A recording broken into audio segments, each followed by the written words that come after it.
아 근데 정말로 이제 윤석열, 김건희 얘기를 그만하고 싶으면서도 하나하나 또 나오는 게 또 하나 충격적이어서 얘기를 드리는 건데 김건희하고 전성배 주고받은 여러 가지 연락들을 보다 보니까 전성배 씨가 대선 직후에 대통령실에 채용해달라고 8명의 명단을 보냈다고 하는데 실제로 2명이 대통령실 갔다는 거 아니에요? 8명 중에 이거 4분의 1 확률. 예. 뭐 이것도 있고 그러니까 지난번에 이배용 그 국가교육위원장 그 금거북이 나왔었잖아요.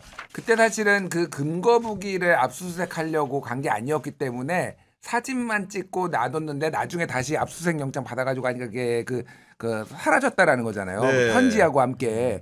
근데 그때 뭐가 있었냐면은 이력서가 4장이 있었어요. 그때 경찰 이력서. 맞아요. 그때 같이 있다가 그것도 사라졌다라는 거예요. 그러니까 뭐 이미 이력서를 검토했다라는 거는 이미 정황적으로는 거의 이제 다 나온 거죠. 그러니까. 그렇죠. 예.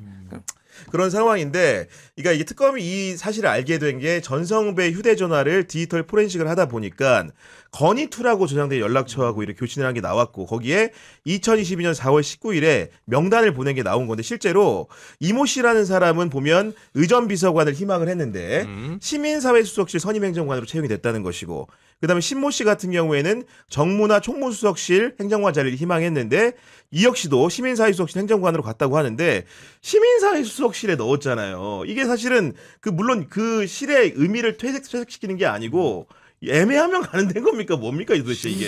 그러니까 이제 뭐 사실은 시민사회 수석실에는 뭐 여러 가지 사회 그런 갈등 조정이라든지 여러 가지 업무들을 하니까 사실은 좀 진입의 장벽이 좀 낮을 수는 있죠. 그러니까 원하는 사람들 좀 이렇게 명분을 만들어서 넣기는 좀 수월했었을 가능성은 좀 있는데 그냥 이거 심플하게 정리하면 김건희가 매간매직 한 거예요. 그러니까 자리 팔아먹은 거거든요. 뭐 장관급은 얼마, 뭐 거의 이런 식으로 뭐 서희건설 사위, 뭐 국무총리 비서실장 꽂아주고 뭐 한두 건이 아니기 때문에 전 이 매간매직에 대해서는 정말 이거 앞으로 수사 받아야 될 그 내용들이 차고도 넘친다. 근데 어떤 분들은 아 이거 뭐 특검 피로감 있고 뭐 특검을 그럼 계속 하냐 뭐 이런 얘기를 해요. 해야지. 제가 최근에 그 레이저로 제 여기 점을 한 10개 정도 뺐거든요. 맞아요. 아니 점이 10개니까 10개를 빼는 거고 점이 15개면 15개를 빼는 거지. 그렇지. 뭐 아이고 점 빼는 게 너무 많네. 한 3개만 빼야 돼. 이럴 수 없는 거예요. 아니 피부과 가보세요. 마취 연고 다 바르지. 아유 점이 많으니까 요거 그냥 3개만 뗍시다. 이러지 않습니다. 그렇죠. 10개 저 다 뗐습니다. 그러니까 이거는 뗄 때까지 용종이든 뭐든 다 제거를 해야 되는 것이지 뭐 많다고 해가지고 피로감 든다? 전혀 그렇지 않죠. 그렇죠. 아니, 전혀 그렇지 않죠. 그리고 정권 초반에 대통령실 가려고 정말로 많은 사람들이 연락에 뛰거든요. 근데 건진 법사가 이렇게 청탁해가지고 들어간 거라고 한다면은 건진이 얼마나 파워풀하다는 얘기입니까 이게? 그렇죠. 아니 그러니까 파워풀하죠. 파워풀하니까 뭐 사실 이제 건진이 그때 기억하시고 우리 네트워크 본부장 하다가 이제 좀 논란이 되니까 내려왔잖아요. 그리고 초반에 정권 초반에 건진한테 경고가 나갔어요. 기업으로부터 돈 이제 받으러 다닌다 이런 거 하면 안 된다라고 그거 기억하세요 혹시? 네, 기억나요. 소문 난 거. 예. 근데 그거가 딱 그렇게 소문이 나는 순간 그러니까 아름아름 알고 있었던 사람들이 그 이후부터 다 건진한테 몰려갔대요. 아 여기는 진짜구나. 아, 찐이구나. 여기는 찐이구나. 인증제죠. 국민의힘처럼 인정해버리죠. 그러니까 그 정도로 사실은 정권 초기에는 그게 이제 먹히는 또 정권이 있고 이렇게 브로커들 같은 사람들이 있고 아닌 사람들이 있는데 제가 이번 정권에서 이제 그 대통령실 직원들 한 얘기를 보니까 총무비서관 김현지가 이제 지금 부속실장 됐지만은 이거를 사실은 담당을 했었다라는 거예요. 그러니까 원래 총무비서관이 3급 이하들 이제 직원들 관리하죠. 그러니까 관리를 하는 거죠.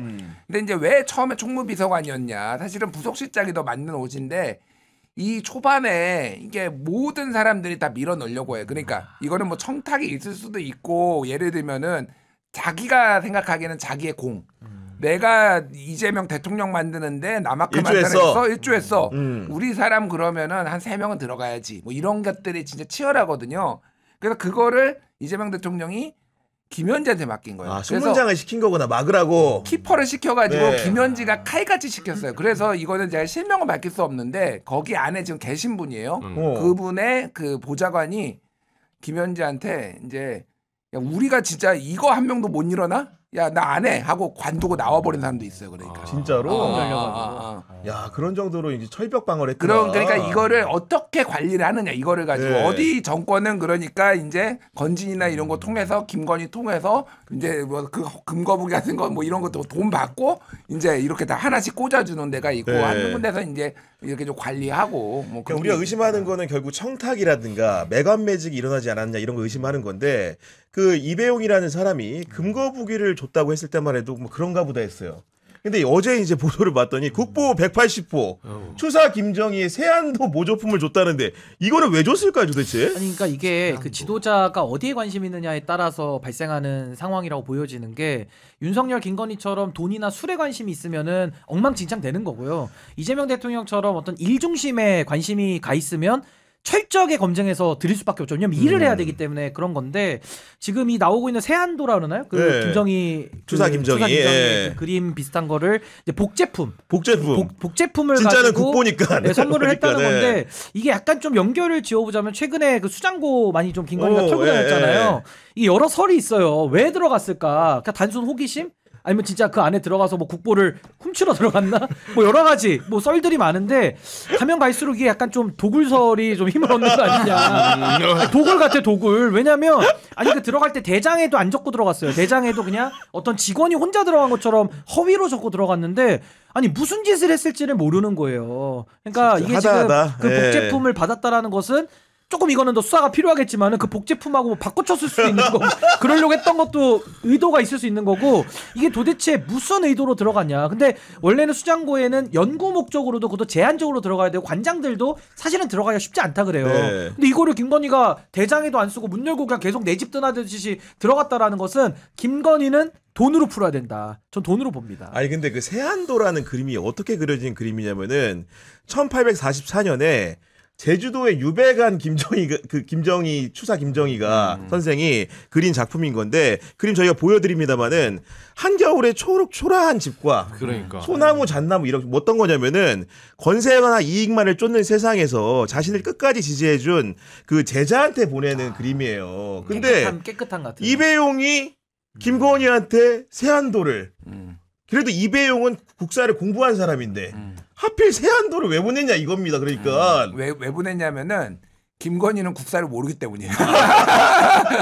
야 이거 힙한데 그림 힙해 보이는데 김건희가 좋아하겠는데 야. 뭐 그런 의미를 알고 이거 김건희가 취향을 받겠으니까 아니까. 취향이니까. 근데 정말로 그림이라는 게 의미와 맥락이 있기 때문에 모조품을 주더라도 복제품을 주더라도 뭔가 좀 맞아야 되는데 김건희와는 전혀 안 어울리는 정신세계인 거야 이 선물이. 김건희한테는 그게 제일 잘 어울리죠. 그 리움에 있는 환희의 눈물. 아 이거야 너무 좋아 이런 게 좋은 건데 너무 그죠? 좋아. 예. 아니 근데 이거 수장고 들어간 거는 너무 이상하지 않습니까? 이게 이상하죠. 무슨 의도로 갔는지가 이게 반드시 밝혀져야 되고, 그러니까 지금 뭐 들리는 말로는 전수조사도 한번 좀 해봐야 된다. 아니, 불안하니까 뭘 했을지 어떻게 알아요 지금? 아니 그러니까 저희가 하다하다 진짜. 이런 의심을 하는 게 워낙 소설 같은 일들이 너무 많이 발생하다 보니까 이런 생각까지 하는 거 아니겠습니까 지금? 이해하기도 어렵고. 네. 야 이거가 어려운 시기에 참된 우정을 알아본다는 그런 의미라는데. 그러니까 근데 김건희는 왜 주냐고 왜 줘? 확실한 거는 이번에 지금 어자에 뭐 앉았다 뭐 이런 얘기들 좀 나오고 있잖아요. 그러니까 윤석열이 처음에 될 때 여기 왕자도 썼었고 또 김건희는 어자도 지금 뭐 신발 신고 가서 앉았다라는 얘기도 나오고 있고 하는 걸 보면 그냥 수장고도 자기 창고처럼 인식했을 가능성도 높아요. 그냥 이 나라는 내 거다라는 생각 속에서 그냥 내가 내 창고 들어가는데 누가 막아? 그리고 그때 실제로도 공무원들이 안 막았죠. 그걸 막았어야죠. 아니 저는 이것도 그 함정 이용한 것도 뭐 김성훈한테 뭐 작살 뭐 얘기 나오잖아요. 뭐 다금바리 잡아오고 왜 그것도 함정 쓸 때 아무도 안 막습니까? 그렇지. 그러니까 이게 정말 공직 사회가 뭔가 이제 뭐에 홀린 듯이 완전히 지금 윤석열 김건희 체제에 전반적으로 다 사유화됐던 거기 때문에 그러니까요. 이런 의심을 하는 겁니다. 하나도 못하면 또 이게 아까 말씀드린 것처럼 추사 김정희가 제자를 생각하면서 그리는 그림이라 이배용이 김건희를 국사 제자로 생각했나 이런 생각도 좀 들고 왜냐면은 우리 경복궁 다닐 때 설명하는 선생님이 이배용이었던 거 아닙니까 이게 정황상 그런 거 아니에요? 그러니까 손 꼭 잡고 이렇게 나오는 그러니까 것도 선생님 나오더라고요. 이러면서 보니까 네. 아니면 충성맹세 아니야 충성맹세 약간. 근데 아부 떨고 학생이 했겠죠. 배우는 자세가 좀 불량하더라고. 짝다리 짚고. 그렇지. 그렇지. 그리고 학생이 논문 쓰고도 검토를 안 해. 그렇지. 유지로 막 나가거든요. 어쨌든 간에 그런 상황들 앞으로도 계속 보도가 많이 나올 것 같고 그리고 이 문제는 사실은 어떻게 보면 민주당이 고민 중에 하나인데 그 최민희 국회 과방위원장의 거취 문제를 두고 지도부 안에서도 설왕설래가 있는 것 같은데 기본적으로 우리 김종인 평론가 좀 어떻게 보고 계십니까? 그러니까 제가 최민희 의원한테 아쉬웠던 건 그런 거예요. 어떤 거든지 이제 뭐 논란이 불거질 수 있어요. 뭐 정치권에 논란 없는 게 어디 있으면은. 근데 저는 더 아쉬운 거는 이후의 대응이에요. 그러니까 이게 논란이 벌어지면은 정무 감각이 있다라고 하면은 이 논란이 최소화되고 한 번 두드려 맞았지만은 그 이후에는 이게 좀 잦아들고 그 다음에 당이나 정부에 좀 부담을 덜 주고 뭐 이렇게 돼야 되잖아요. 그럼요. 근데 이거 그 진짜 최민희 의원의 해명을 좀 뭐 이해하면은 어쨌든 그 사랑제에서 하려고 했는데 재수를 했는데 우연찮게 그게 올해 국감이 됐다라는 거잖아요. 뭐 그런 걸 이해를 하더라도 양자역학을 공부하느라 딸의 결혼식을 몰랐다. 이게 국민들 눈높이에 이게 이해가 되는 설명이다. 이해가 되느냐? 딸의 결혼식을 딸은 뭐 유튜버 보고 알았다. 그게 가능한가요, 솔직히? 아무리 사이가 안 좋아도? 그러니까 그거는 그게 희화화돼 가지고 계속 나오는데 저는 더 안 좋은 거는 뭐냐면은 그 다음에 계속 글을 써요. 페이스북에다가. 노무현 정신, 깨어있는 시민, 뭐 면역 T세포, 알 수도 없는 이런 내용들을 계속 쓰면은 이거는 기사가 계속 나오잖아요. 그러니까. 정무 감각이 있으면은 이거는 이쯤에서 그냥 제가 부족함이 있었다, 불찰이었다라고 하면 되는데 계속 그게 당에 부담을 주니까 그러니까 정청래 대표도 그러니까 전화해서 물어봤다라는 거니 결혼식은 물어봤다는 아니고 거지. 결혼식은 네. 아니고 MBC 보도본부장 퇴장시킨 맞아요. 거. 네. 그리고 어제 저녁 오후에 이제 한글에 보도 나온 거 보면은 고발뉴스 이상호 기자의 고발뉴스에 네. 그 이제 방송 3법을 지금 그 용산의 대통령실하고의 의중과 무관하게 좀 최민희가 밀어붙인다라는 취지의 그런 쇼츠를 올렸는데 그거를 이제 방심위에다가 이거 내리게 할 수 있느냐라는데 그 방심위가 뭐냐 류일임이 있는 방심위에 그 방심이 뭐 아무리 이제 보좌관이 내가 한 거다 최민희 의원은 모른다라고 했는데 과방위에 있는 위원장이 그런 걸 물어봤을 때 이게 어떻게 비춰질지 그렇죠. 이거를 생각을 해야 되는 거예요. 네. 그러면요. 게다가 류일임이 있는 데입니다. 다른 데도 그 방심이 이용해가지고 얼마나 많이 언론 탄압을 했습니까? 저는 있었던 있었던 제가 그 작년 총선에 많이 당했죠. 제 이름이 방심에서 150번 나왔어요. 아 진짜요? 김준일 편파적인 애를 왜 써가지고 이렇게 해서 지금 저 때문에 방송사 징계가 7군데가 받았어요. 저 때문에. 그랬구나. 네, 그러니까 MBC도 받고 가톨릭 평화방송은 창사일에 처음 받았습니다. 저 때문에. 뭐든 이제 이태원 참사에 대해서 아무도 책임지지 않았다. 이게 평파 발언이라고. 그것도 걸었어요? 네, 그것도 걸었어요. 그래서 유가족들이 저 응원하고 그거 맞는 말이다. 막 지지성. 그러니까 제가 말하는 건 뭐냐면 이런 것들이 어떻게 비춰질지에 대한 정무적 판단 내야 됩니다. 그러니까. 맞아요, 그래서 모르겠어요. 위원장을 계속할지 교체할지는 제가 모르겠습니다만은. 이렇게 당에 부담을 주면은 이거는 지도부도 고민할 수밖에 없는 거죠, 그러니까. 네. 우리 신익규 대표는 저는 이제 최민희 의원이 이제 과기방통위원장인데 국회 상임위원장이면은 권력자죠, 사실은. 그 굉장한 그 힘을 가진 그렇습니다. 국회 책임자인데 지금 최민희 의원의 뭐 대응의 실패 저는 뭐 다 동의를 하고 그것들을 통해 가지고 지금 가장 저는 이게 심각하다고 보는 것이 이재명 정부에 부담을 주고 있다는 거예요. 그리고 더 심각한 것은 내란 정당에 소속돼서 욕설까지 하던 박정훈 의원이 이걸 물어가지고 계속 이야기를 하는데 그 메시지만 놓고 보면 지금 요건 박정훈 의원 말이 맞거든요. 그러니까 이게 지금 국민들 보기에는 너무 혼란스럽고 이게 정말 불편하신 분들이 너무 많습니다. 거기다가 노무현 정신을 이 문제에 끌어들일 건 너무 그러니까, 아닌데 너무 끌어들여. 멀리 나간 거고 사실은 MBC 보도본부장을 퇴장시킨 부분에 대해서는 이거 너무 사감으로 퇴장이라는 권한을 남용하는 거 아니냐부터 해가지고 또 MBC에 대해 가지고 친국민의힘이라는 낙인을 공개적으로 찍었어요. 그럼 MBC가 얼마나 그동안에 그래도 언론으로서 역할을 하려고 했던 거, 뭐 편향성 이런 거를 뭐 어느 정도 평가를 저는 할 수는 있다고 보는데 친국민의힘이야라고 낙인을 찍기에는 이건 너무 나간 거죠. 그리고 이번에 이 축의금 관련된 논란도 사실은 그걸 보좌진을 통해서 환급하는 모습들이 보여지면 국민들 보시기에는 이거 왜 국회의원들 자꾸 보좌진들 다 세금 받는데 사적인 일에 시키냐. 왜 사적인 일에 자꾸 동원하냐라는 비판을 할 수밖에 없습니다. 근데 그 비판을 딱 듣고서 이거는 면역세포가 지금 작동을 해가지고 이런 비판에 대해서는 같이 대응해줘야 돼라는 진영적 논리를 또 데리고 와가지고 본인의 잘못을 자꾸 덮으려고 하는 거거든요. 그러니까 이런 부분에 대해 가지고는 저는 진짜 좀 최민희 의원이 과거에 언론에 대해서 시민운동 하던 그 생각을 과기방통위원장이 돼서도 여전히 갖고 있는 거 아니냐. 전 이렇게 해서는 안 된다고 봅니다. 그리고 이번에도 잘못됐다라고 지금 인정하는 부분에 대해서는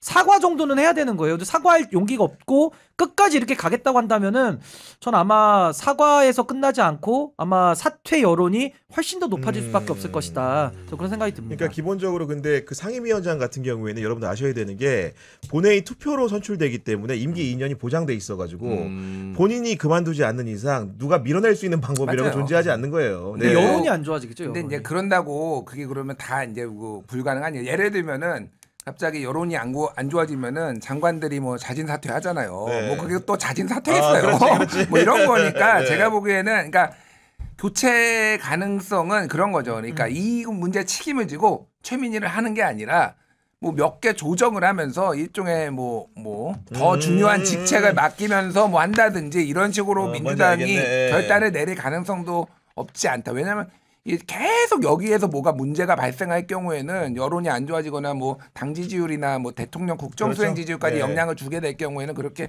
해서 일단은 여기까지는 좀 아쉬웠지만 여기까지는 오케이. 그럼 이제 앞으로 어떻게 할 거냐 최민희 위원장이 좀 앞으로가 중요한 것 같아요. 아니 그리고 노무현 정신 제가 한 말씀만 마지막으로 보태자면 노무현 대통령은 정치를 하시면서 늘 본인에게 불이익한 행동을 명분 따라서 했기 때문에 별명도 바보예요. 바보 노무현. 그게 상징하는 감동이 있지 않습니까? 근데 이번에 최민희 의원의 그 MBC 보도본부장하고 그 퇴장 사건부터 이 축의금 반환 문제까지 오는 이 일련의 과정을 노무현 대통령이 보시면 이거 뭐라고 얘기를 하겠어요. 근데 그 상황에서 노무현 정신을 끌어가지고 본인을 정당화한다? 이거는 전 정말 노무현 대통령에 대한 좀 네. 예의도 아니라고 생각합니다. 불이익한 길을 가신 분이에요. 그럼 그걸 우리가 멀리서 따라가지는 못할지언정 자신의 행동을 정당화하는 논거로 노무현 정신 함부로 저는 쓰는 것은 전 매우 잘못된 일이다. 네, 이렇게 100번 지당한 생각합니다. 말씀입니다.